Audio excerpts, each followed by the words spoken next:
Welcome to the show. We are going to get into it in just a few minutes, but before we jump in, I wanted to take a few seconds to say thank you to the first folks out there to give us some iTunes reviews. Innovative Supplies, who you guys are going to hear from on our third episode, left us our first iTunes review.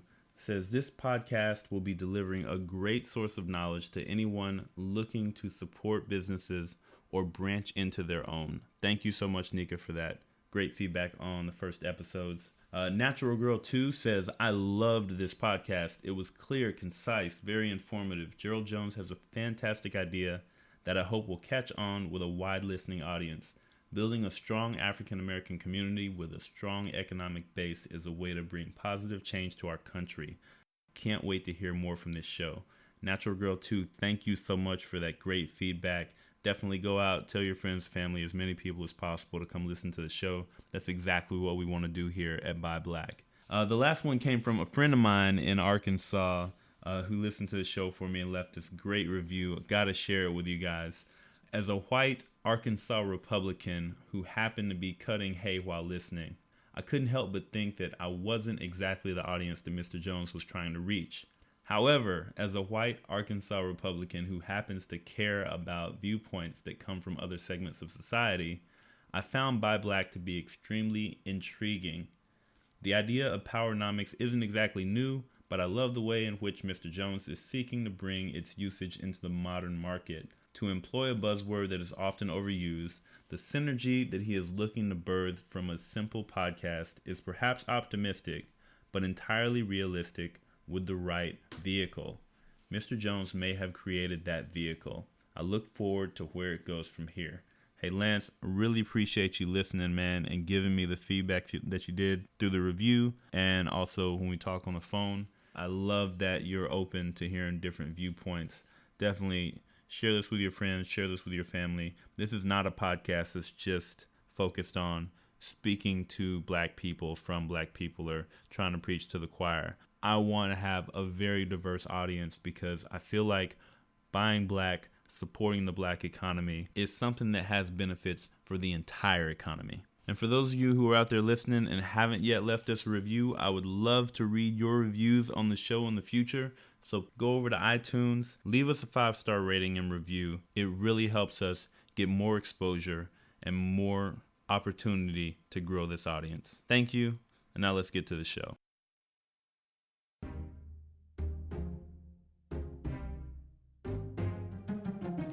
Welcome to Buy Black, the only podcast dedicated to helping you find, connect with, and support black-owned businesses.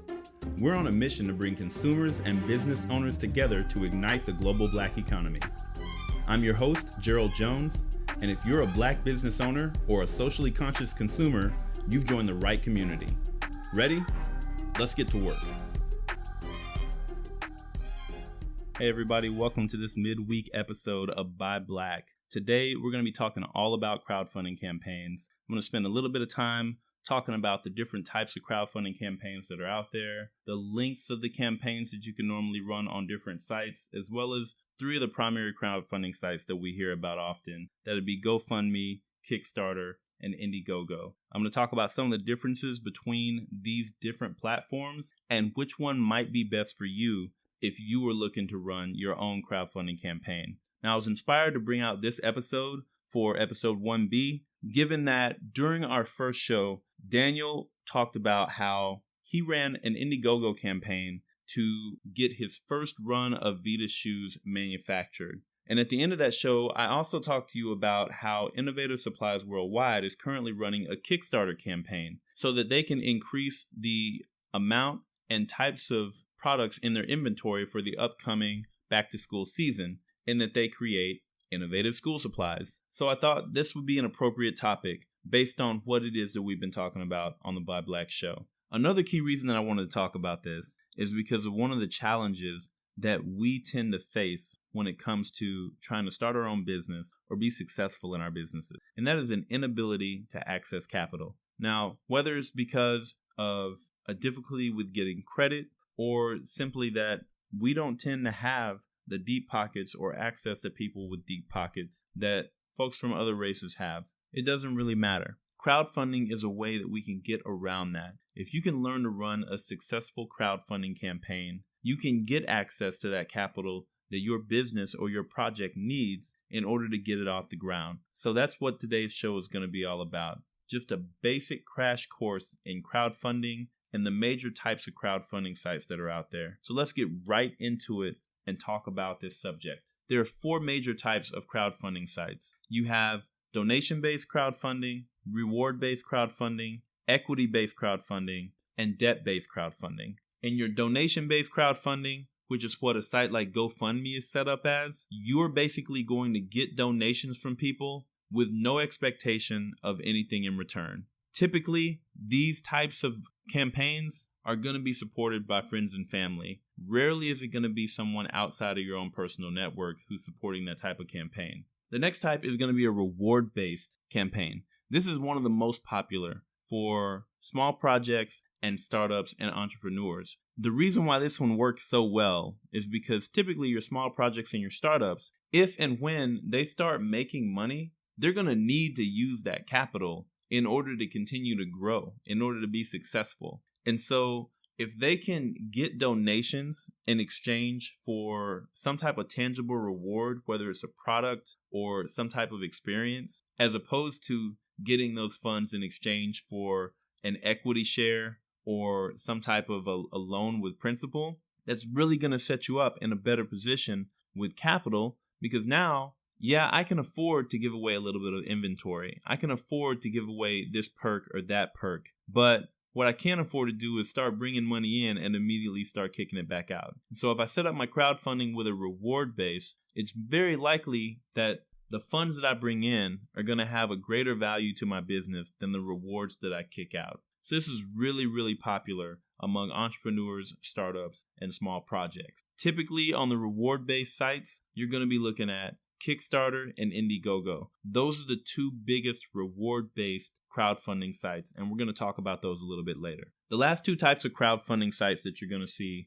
are equity-based and debt-based. On these, there is not a huge difference between the setup of these crowdfunding sites and your typical startup or small business funding routes. Let me explain to you what I mean by that. On an equity-based funding site, you're basically going to investors and you're saying, I will take your money in exchange for a percentage of my company. The only difference between that and going to a VC firm, venture capital firm, or an angel investor is the number of people involved. But you're still trading a share of your company for money. Same thing when it comes to debt, right? There is nothing different about running a debt-based crowdfunding campaign or just going to the bank and saying, can I borrow $15,000? The only difference is the number of people that you're getting it from. But you're still borrowing the money with a certain percent of interest, and then these people are going to expect you to pay them back with interest once your project is off the ground. So typically your startups, unless they're in a particular industry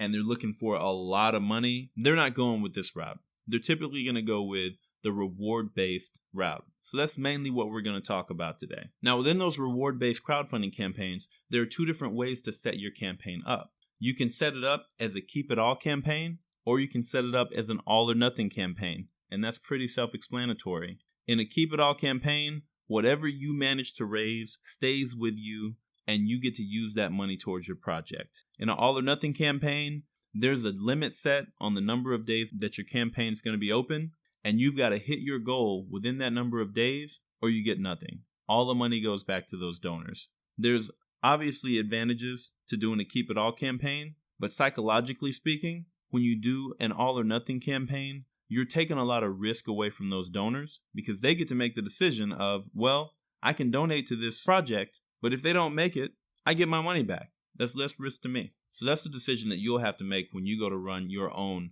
crowdfunding campaign. Other variables that you want to keep in mind are the length of the campaign. Now, if you look at your Kickstarter and your Indiegogo, they actually put a 60-day limit on how long your campaign can run. No more than 2 months. However, again, if you look at the best amount of time to run your campaign, the shorter sometimes tends to be better. Because if I run it for a full 60 days, there's really no sense of urgency there. Potential donors are not looking and saying, wow, these guys really need support right now. They're looking and saying, oh, they got 60 days. They're probably going to reach their goal Let me go find a project that really needs my help. So again, making the selection on how long you want to run your campaign can have a huge effect on whether or not you're successful. Now, this is completely different than GoFundMe. There is absolutely no limit on how long you can have a GoFundMe campaign open. It's completely up to your discretion. But again, it's only donation based. And if you want to be realistic, you're probably only going to get support from your own personal friends and family. So it doesn't really fit with that whole sense of urgency that we were talking about anyway. Another thing to consider if you're going to run a crowdfunding campaign is, what is the site that I want to set my campaign up on really designed to do? So among those big three that we talked about, GoFundMe, Kickstarter, and Indiegogo, GoFundMe is really set up for the individual, the personal campaign, somebody's own personal needs, whether that be paying off a medical bill or paying off traffic tickets, which is another reason why a lot of times it's only going to get funded by your friends and family. A Kickstarter, on the other hand, is really focused on those creatives. In fact, they try to limit the types of campaigns that are going to make it on the Kickstarter. So when you want to put a campaign on Kickstarter, you have to actually go and you submit your campaign for approval, and then they may or may not select you. Typically, the campaigns that get selected for Kickstarter definitely have some type of creative bent to them. That could be musical, it could be visual arts. They really have set up a community that's focused on the artist, the musician, or the creative. So if you're not building a project or a business that has some type of creative component to it, it's really likely that you're not going to be able to get onto Kickstarter. Now, Indiegogo, on the other hand, has taken the exact opposite business model. They want all projects to make it to their site. You want to run a campaign on their site, you get to run a campaign on their site. Now also, they let you select whether or not you want to run that campaign as a keep it all or all or nothing. Now over at Kickstarter, it's all or nothing. Either you get all of your funds within the deadline or you get nothing at all. But with Indiegogo, you get to make that selection. They have what's called a fixed campaign or a flexible campaign. On their fixed campaign, all or nothing, you either reach your goal within the time limit or you get nothing. On their flexible campaign, whatever you get or whatever funds you raise, you get to keep at the end of your campaign. So next, let's talk about reward structures and fee structures. Now, with GoFundMe being a donation-based platform, you're not allowed to give rewards in exchange for donations. Kickstarter and Indiegogo, on the other hand, do have the ability for you to set up rewards. In fact, it's encouraged that you're going to provide some type of reward in exchange for those donations. And you can set up multiple different tiers. One of the key things that can help you be successful is understanding that when it comes to rewards, the more rewards and the more tiers and the more perks you offer, the better. The more likely you're going to have a successful campaign. There's a lot of reasons for that. But one of the key things about it is that if I go to your site and I'm looking at your campaign and I have the option of giving you $1, $5, $15, $30, $50, $100, and as I go up that tier, I'm seeing rewards that are more and more and more and more attractive to me. Internally, I'm going up that list and I'm getting more and more excited. And I'm probably going to find that perfect spot for me. I'm probably going to find that $50 or that $75 donation that gives me the reward that I would be happy to have. And yet it doesn't break the bank and it doesn't make me feel like I'm having to donate way too much. Or on the other side to that, if I just want to spread my love around a little bit and donate to a bunch of different campaigns, I'd like to be able to have the option of just donating a small amount. Let me donate $1. I may not be interested in donating $5 or $10 every single time. So the more options that you have for people who come to visit your campaign, the more likely that people are not going to leave you empty-handed. If you can only get $1, hey, take the $1. If somebody wants to give you $100, give them a reason to give you that $100 as opposed to $50 or $25. Give them multiple different tiers so that people can pick which one is actually right for them. As far as the fees go for these sites, they're all pretty similar. Both Kickstarter and Indiegogo charge you a 5% fee just for being on the platform. If you run your campaign and that campaign gets funded, 5% off the top goes to their platform fee. Now, they also charge a processing fee for each one of your transactions. Typically, it's going to be between 3 and 5%. So in total, you could be looking at up to 8 to 10% of the total money that you raise is going to go back into that platform in the form of fees. Make sure when you're setting up your project goals, you calculate that in, and you may need to inflate your goal so that you can cover those fees and still have enough money to run your project. Now, I know we walk through these things pretty quick, and it can be kind of difficult to figure out how to perfect your crowdfunding campaign if you've never done it before. But there is an excellent article over at conversionxl.com called 19 Psychological Tactics for Successful Crowdfunding Campaigns. I highly recommend that you go over, read through that article. It's got some incredible tips on how to be successful in running your campaign. Some of the things that stuck out to me are making sure that when you create your video, and you should absolutely create a video for your crowdfunding campaign, when you create that video, spend as much time as you possibly can looking into the camera and making them aware that, hey, you're a real person that they're going to be providing support and donations to.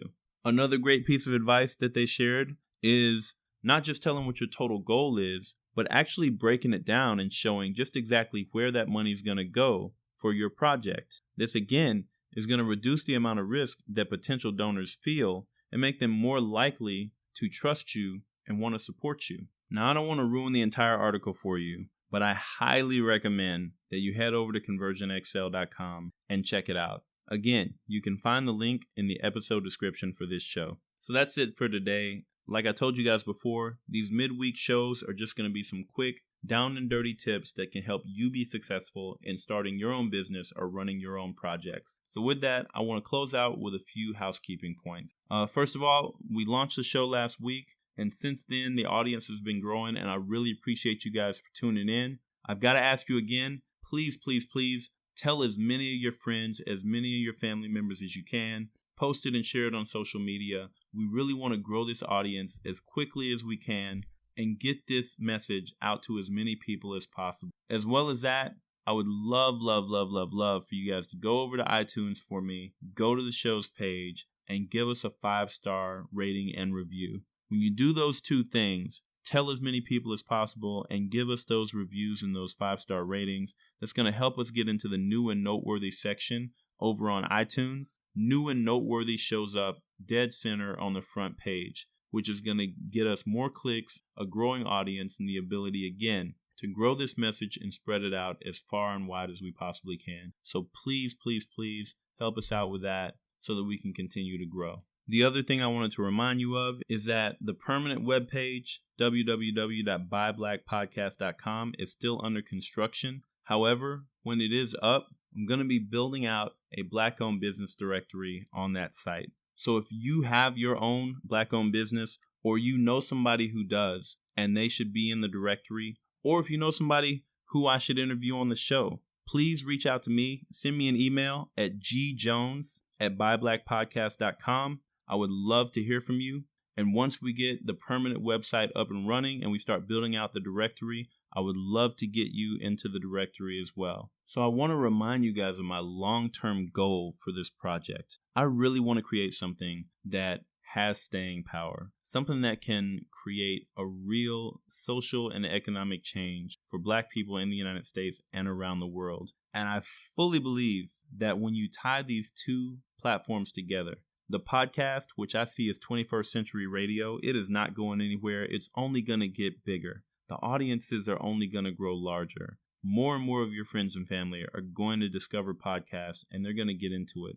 And so I really see this tied with the online business directory as something that can start putting Black business owners into the forefront of consumers' minds, regardless of what color they are. So this might be a little bit ahead of its time, but you know what? There's no time like the present to get started. And that's really why I'm so passionate about asking you guys to help me get this into as many people's homes, as many people's ears as possible. The sooner we grow this audience, the sooner we can build out this business directory, the sooner we can start seeing some real economic effects for the long term for our people, where our businesses don't continue to go out of business because they don't have capital, because they don't have exposure. I want to see a time where Black-owned businesses are just as likely to succeed as businesses that are owned by people of different ethnic groups in the United States. I want to see a time where people are looking for a product or looking for a service. And the first thing they think is, oh, let me go check this Black-owned business directory and see if I can find the solution. Rather than just saying, you know what, I'm going to pop up and go down to Walmart. I want to change that dynamic. I want everybody, not just Black business owners, but all small business owners. I want people to think about the small business owner first. Try to find a way to support a small business first. And then if you can't find what you're looking for, go down the street and get it from Walmart. I get that. It's there. It's convenient. But it's only by going through these processes, by actually changing the way that we think about these economic problems and situations that we have, that we're going to make real long-term change economically and socially in our society. Support mom and pop, regardless of what color they are. But this particular platform is focused on the Black mom and pops. This particular platform is really focused on getting you, regardless of what color you are, where you come from, where you live, to understand that supporting Black-owned businesses is supporting the entire economy. The more that we can change the economic reality for the Black people in America and the Black people around the world, the more likely we're going to see those social outcomes that everybody is always clamoring about. We want less violence in the streets. We want fewer people on social programs. We want lower taxes. All those things that people complain and say that they want, you get closer to that when you support Black-owned businesses and other minority-owned businesses. When you start pumping dollars into those communities through commerce rather than through charity, when you start seeing more ownership inside of our communities, that's when you're going to start seeing more pride in our communities, more growth and development in our communities, less violence and fear and hatred in our communities. Now, right now, we don't have those dollars ourselves. People got to spend them in our neighborhoods for us to get them. So do it. And along the way, we're going to keep having these conversations. We're going to keep getting stronger and smarter about ways to set up our businesses, run our businesses, grow our businesses. And ultimately, everybody's going to win. But that's my passion. That's what this project is about. And for those of you who are already listening, I really appreciate you getting it and stepping in and starting to listen. I appreciate you seeking out this information and looking for these companies and telling your friends and helping us to get this movement going. You don't understand just how much it means to me to have you out there. I just want you to help me make it bigger. So that's all I got for you today. Thanks for what you've done so far to get this movement going. Let's keep pushing. Let's keep making it stronger. Let's keep making it bigger. This coming Monday, we're going to have an interview with Stephen Grant. He's the owner of Noir B&B, a new travel company that's designed to help people of color book travel in the sharing economy more confidently. So we're going to talk to him about his business, how he set it up, how he based his marketing strategy, and what it's bringing to the world and to the community on this coming Monday. Stay tuned for that. In the meantime, just thank you for being out there, supporting the show, and helping us move this thing forward. We'll talk to you in a few days.